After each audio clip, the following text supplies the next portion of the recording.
So it's Mike, and it's time to hit the thumbs up button. I've been derelict in my duties of putting up YouTube videos, but I got this salt and pepper shaker off Amazon. I think it is the best ever. I found it at a fancy restaurant, Shutters on the Beach. James showed it to me. Salt, pepper in one device. Turn, turn, turn. I just think it's great. I couldn't figure out how to fill it up, though.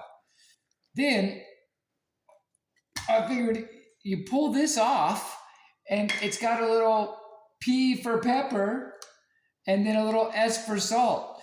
Well, I did it the hard way because I never do anything the easy way. Don't you laugh, camera person. And I did it the hard way. And I unscrewed the little grinder at the bottom. So now you just fill it up like that. Now this is the best black pepper Costco. Okay. And no, I'm not paid. There's no endorsements. I just like products. Now, this looks like something we saw in a movie recently. Look at that in there. Guess I don't have to redo. Now, are you subscribed? Oh, man, this was supposed to be a 30-second or a 1-minute video for a YouTube short. I'm about ready to rip this bag. Okay. Now, this looks like something Jesse made, Heisenberg. Okay.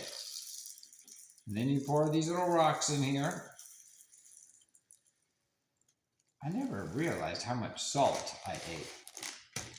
No comments from the peanut gallery until I started filling up my own salt and pepper shaker. Oh, don't turn it upside down, whatever you do. And then you just pop this thing back on there, and that's all you do, and then it works. So that's how you do it. Thanks for the thumbs up. Thanks for watching.